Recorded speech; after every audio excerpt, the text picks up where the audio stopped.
Hello, Darshan Maharaja here. Looks like we are going to have a federal election in a short while. The writ may be dropped as soon as in the coming week, and then 5 weeks of campaign period minimum for that. So we are looking at an election towards the end of April or first week of May. A lot of discussion about that, naturally, but there is one unexplored aspect of this election that I wanted to discuss today. I have not seen anyone else discussing it. You have noticed, I'm sure, the spelling of Wynne in the title, Wynne. That is the aspect that I'm talking about here. The Ontario provincial election in 2014, to be precise, there are some striking similarities between that scenario and the current one at the federal level. There was a liberal government in a minority position in Ontario at the time. The leader who won that minority in 2011 had left the scene because of a scandal involving the cancellation of two gas plants. And then there were conflicting figures about how much the cancellation was going to cost. And he had given initially a figure of $200 million and or I think it was $40 million. Yes, I stand corrected. He said $40 million, and by the time everything was said and done, the figure turned out to be north of $1 billion. And then he resigned his position, went away somewhere else. I think he went to Howard University to teach. One pities those students. But then the party had to select a new leader. And there is a point of difference here. Kathleen Wynne was uh, elected to the Ontario legislature. She was already an MPP, which Mr. Carney is not an elected representative from anywhere uh, in terms of a general or by election. That is a point of difference, but she was also a replacement for the previous leader. And initially, the Ontario Conservatives were in the lead, and then the leader of Ontario Conservatives at the time, Tim Hudak, managed to blow that lead away and did not win the election. In fact, the Liberals were re-elected with a very strong majority. So, the initial set of circumstances, there is a lot of consonance between what happened provincially in Ontario at that time and what we are seeing federally this time.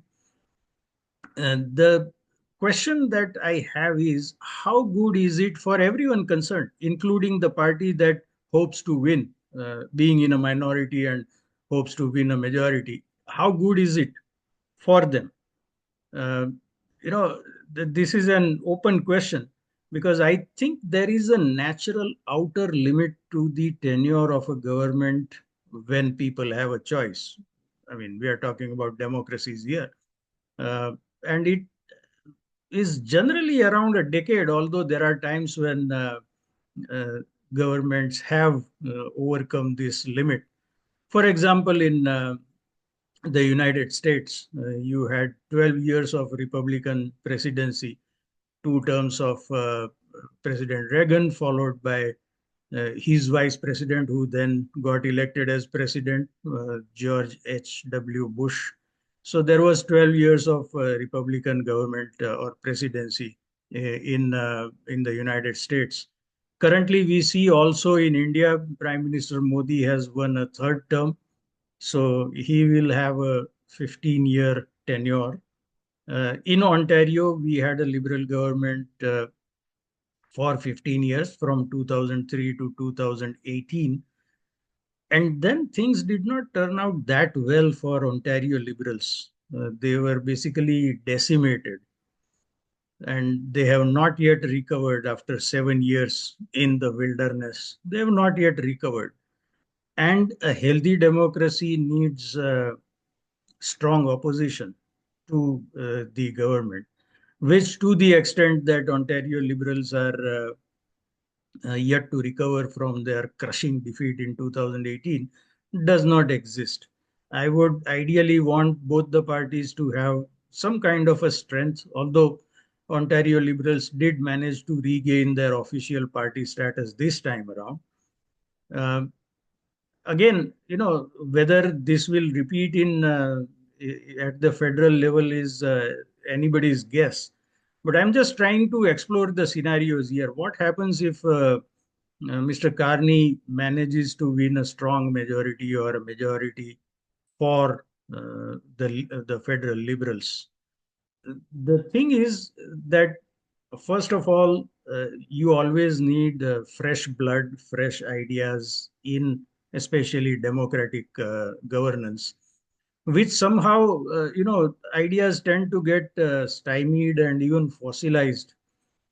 Then there are ideological pressures to which a government staying too long in power succumbs because they want to extend their hold on power or their time in power.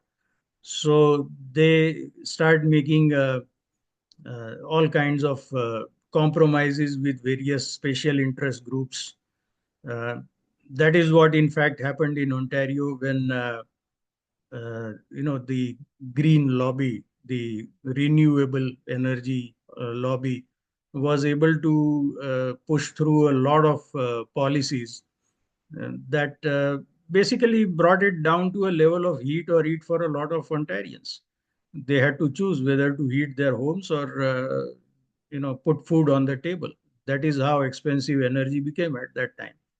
So uh, those pressures are still present in the federal government. All the pressures that have brought us disastrous policies such as mass immigration, and I'm seeing a lot of people in the mainstream media still pushing for either increasing immigration back to where it was.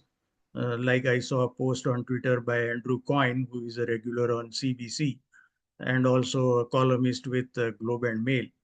And Toronto Star came out with a story about how people came here chasing dreams, and now they are in a hard place. CBC also had an article in a similar vein. Out west in Vancouver, I have seen an article from Victoria. I believe it was in the Vancouver Sun, but I'm not sure. But I saw that article showing how reduced immigration has put workers in a vulnerable position or tight financial position. These are all, in my view, tired arguments. The ground reality is very different.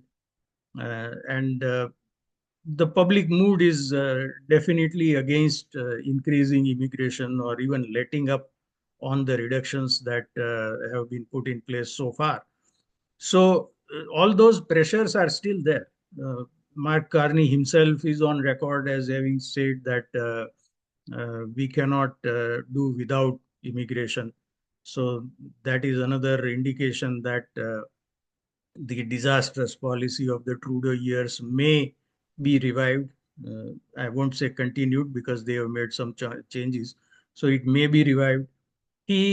Mark Carney, is himself a long time ardent proponent of net zero and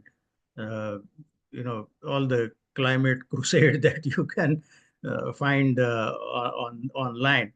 So all the policies that made the Trudeau government highly unpopular, uh, some of them are likely to continue, and if Mr. Carney manages to win the election, then in the following election, the chickens will have come home to roost, and then the federal liberals may face a situation that the Ontario liberals find themselves in now. And that will not be good for proper governance because in terms of number of seats for a healthy majority, you need something like maybe about 180 or 185, maximum 190 seats, and the rest have to be distributed among the other parties so that there is enough pressure on the government not to go overboard. Although my theory is kind of wobbly, I think, because initially when Prime Minister Trudeau secured a majority for the Liberals in 2015, I think he had 184 seats. And even then, he was able to manage to go overboard in a lot of things. So maybe that limit that I'm thinking of between 180 to 190, maybe that is also a bit too high. I don't know. We'll have to think more along these lines and see where we arrive at an optimal balance where any government of any party at any level faces sufficiently strong opposition not to go overboard in any direction. Let me know what you think in the replies. I'll see you in the next video. Until then, goodbye and be well.